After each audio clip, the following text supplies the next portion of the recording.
ओम शांति। हम मनसा सेवा पर अध्ययन कर रहे हैं।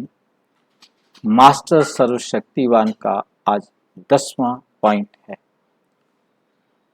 मास्टर सर्वशक्तिवान बनने या उस टाइटल की स्मृति में रहने की, ये हमने कर लिया था ना? हाँ, 10 हो गया।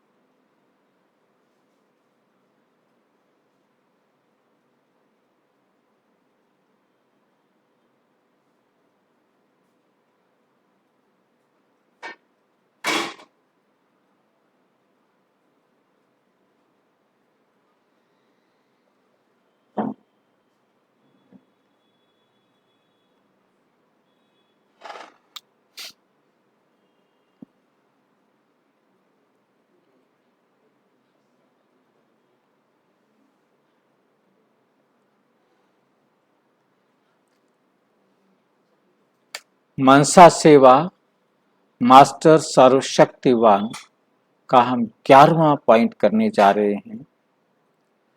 सर्वशक्तिवान का दूसरा पर्यायवाची शब्द है, पर्याय है मास्टर ज्ञान सूर्य। हम मास्टर सर्वशक्तिवान कैद करते आए थे। अब बाबा ने मास्टर सर्वशक्तिवान की जगह पर बहुत सारे मूल्यों में मास्टर ज्ञान सूर्य शब्द का भी प्रयोग किया है। तो उसको हम कैसे देखेंगे।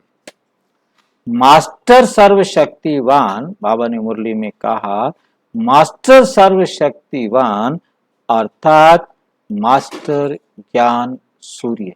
ये बाबा ने 23 अप्रैल 1977 की मुरली में कहा। मास्टर ज्ञान सूर्य की विविध व्याख्याएं, विशेषताएं और कर्तव्य क्या है। मतलब मास्टर ज्ञान सूर्य तो कहा, ठीक है। अब मास्टर ज्ञान सूर्य की विविध व्याख्याएं क्या हैं, विशेषताएं क्या हैं और उसके कर्तव्य क्या है। नंबर 1, मास्टर ज्ञान सूर्य स्वयं भी प्रकाश स्वरूप है, लाइट माइट रूप है, लाइट माइट रूप है और दूसरों को भी लाइट माइट देने वाले, दूसरों को भी लाइट माइट देने वाले हैं। जहां सदा रोशनी होती है वहां अंधकार का सवाल ही नहीं।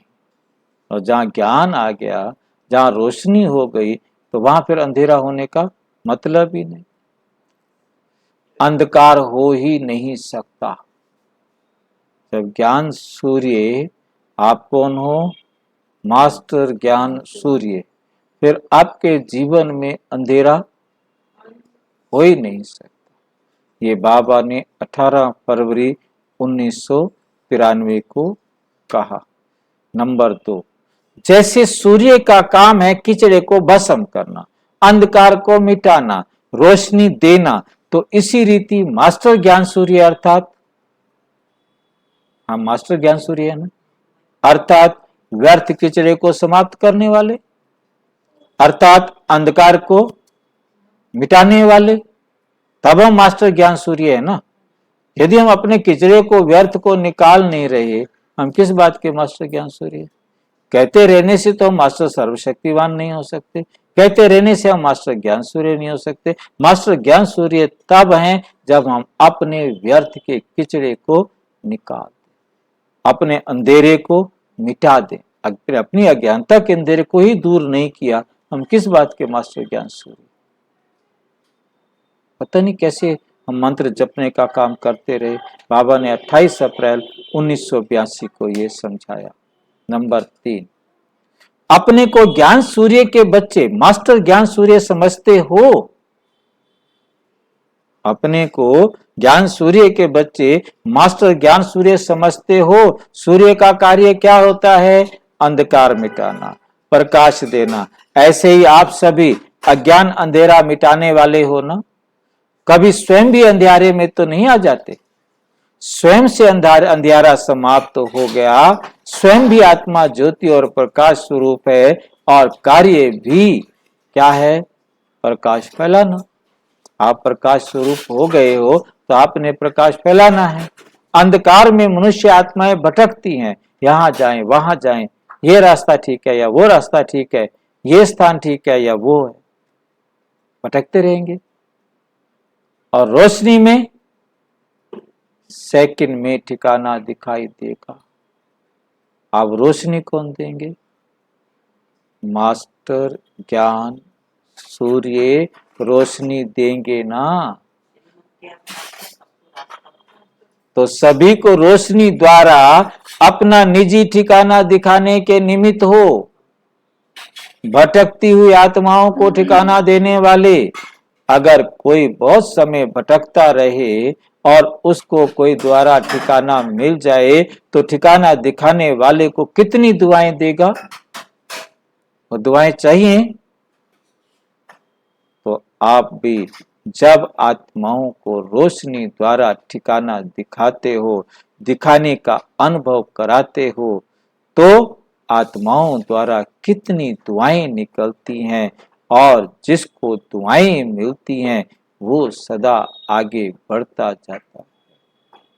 ये बाबा ने 15 अप्रैल 1992 की मुरली में कहा। स्वयं को सदा मास्टर ज्ञान सूर्य समझते हो? स्वयं को मास्टर ज्ञान सूर्य समझते हो? ज्ञान सूर्य का कार्य है सर्व से अज्ञान अंधेरे का नाश करना। सूर्य अपने प्रकाश से रात को दिन बना देता है, तो ऐसे मास्टर ज्ञान सूर्य विश्व से अंधकार मिटाने वाले, भटकती हुई आत्माओं को रास्ता दिखाने वाले, रात को दिन बनाने वाले हो ना। अपना ये कार्य सदा याद रहता है। जैसे लौकिक ऑक्यूपेशन भुलाने से भी नहीं भूलता।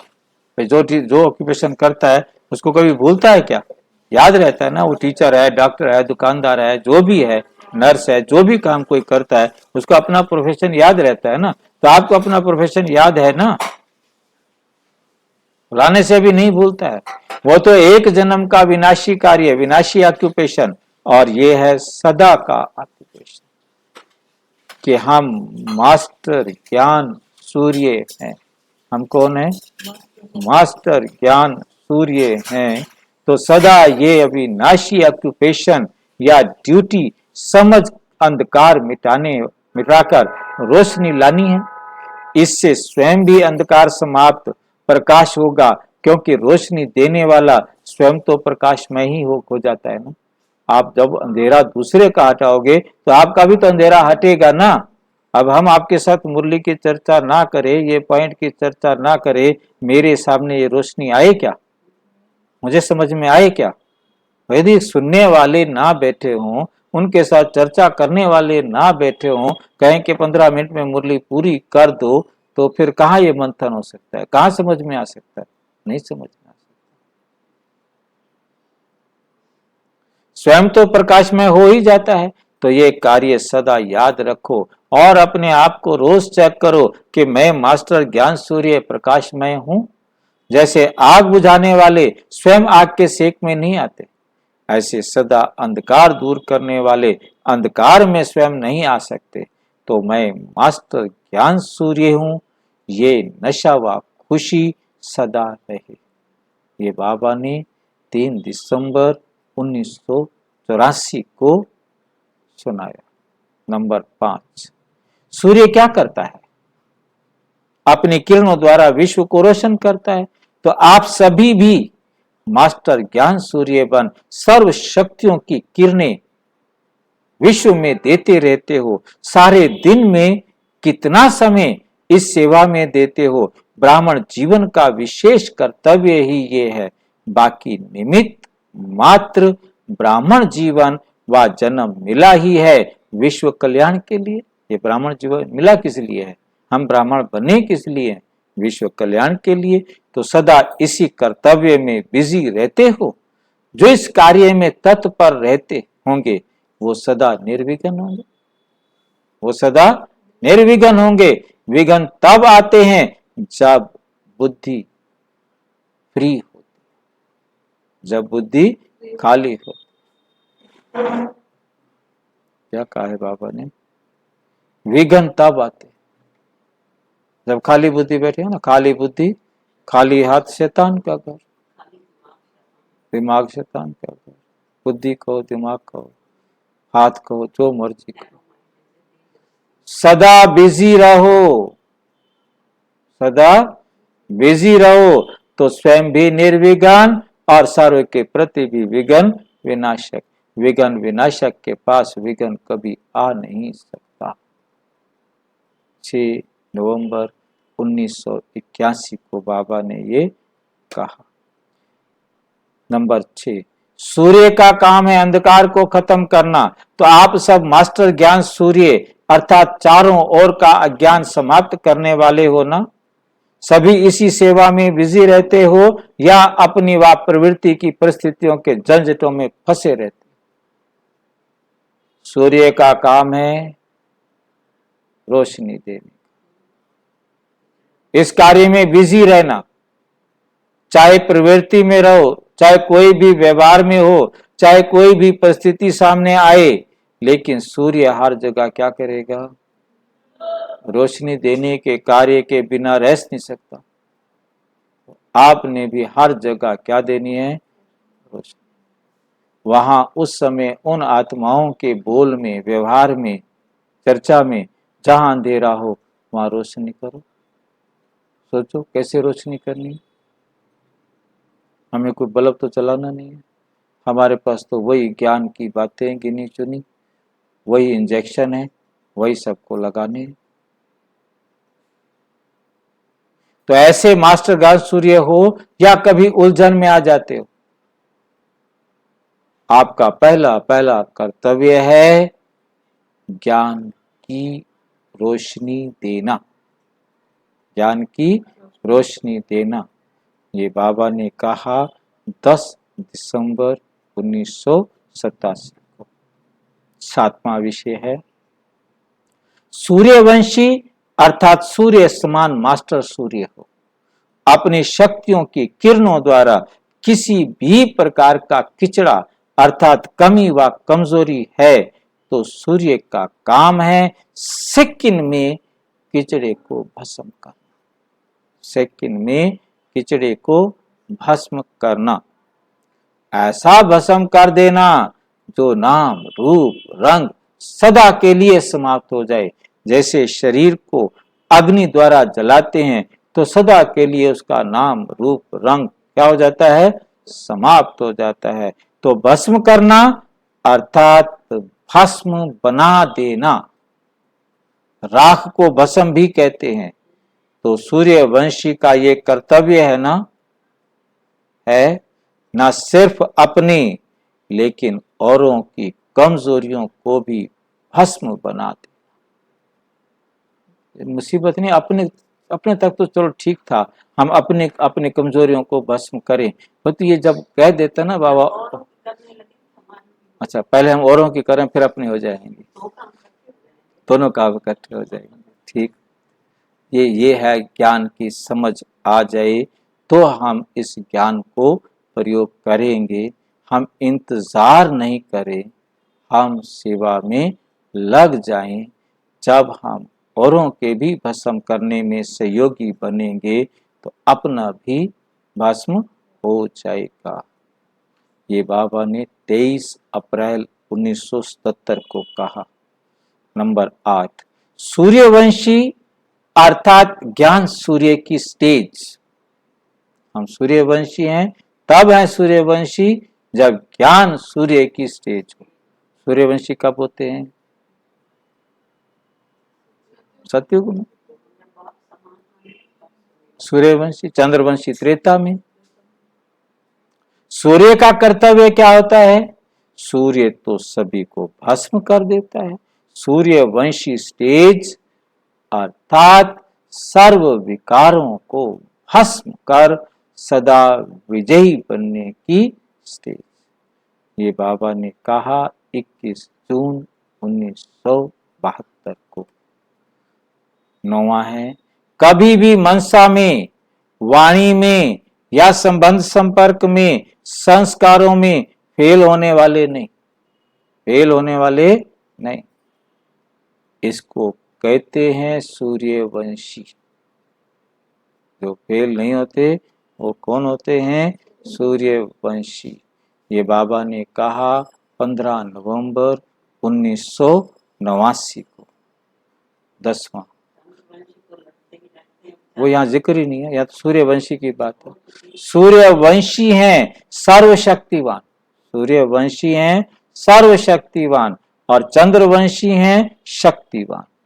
अगर एक शक्ति की भी कमी है तो सर्वशक्तिवान की बजाय शक्तिवान कहलाए जाएंगे। अर्थात वे सूर्यवंशी के राज्य भाग्य के अधिकारी नहीं बन सकते। सर्वशक्तिवान ही सर्वगुण संपन्न, 16 कला संपूर्ण बनने के अधिकारी बनते हैं। कम शक्तिवान कल्याणी बन सकते हैं लेकिन विश्व कल्याणी नहीं बन सकते। अगर किसी आत्मा को समाने की शक्ति चाहिए और आप उसे विस्तार करने की शक्ति दे दो, वह अन्य सब शक्तियां दे दो, लेकिन जो उसको चाहिए वो ना दे सको, तो क्या वो आत्मा तृप्त होगी? क्या आपको विश्व कल्याणकारी मानेगी? जैसे किसी को पानी की प्यास लगी है, आप उसे 36 प्रकार के भोजन दे दो, लेकिन पानी का प्यासा क्या 36 प्रकार के भोजन से संतुष्ट होगा या आपके प्रति शुक्रिया मानेगा? पानी के बदले चाहे आप उसे हीरा दे दे, परंतु उस समय उस आत्मा के लिए पानी की एक बूंद की कीमत अनेक हीरों से भी ज्यादा है। ऐसे ही अगर आपने अपने पास सर्व शक्तियों का स्टॉक जमा नहीं होगा तो सर्व आत्माओं को संतुष्ट करने वाली संतुष्ट मणियां नहीं बन सकेंगे। वह सर्व आत्माएं आपको जीवन दाता, सर्व शक्ति दाता नहीं मानेंगी। अगर विश्व की सर्व आत्माओं द्वारा विश्व कल्याणी माननीय नहीं बनेंगे तो माननीय के बिना पूजनीय भी नहीं बन सके। जब माननीय नहीं बनोगे तो पूजनीय भी नहीं बन सकेंगे। संतुष्ट मणि बनने के बिना बाप दादा के मस्तक की मणियां नहीं बन सकते हो। क्या ऐसी महीनता की चेकिंग करते हो या अब तक मुख्य बातों में भी चेकिंग करना मुश्किल अनुभव होता है? ये बाबा ने समझाया 18 जून 1974। अच्छा, ओम शांति। और विस्तार से जानने के लिए प्रजापिता ब्रह्मा कुमारी ईश्वरीय विश्वविद्यालय के किसी भी सेवा केंद्र पर संपर्क करें। और यदि कोई प्रश्न है तो 9213106986 पर केवल टेलीग्राम करें, 9650692270 पर केवल व्हाट्सएप करें, फोन नहीं। ओम शांति।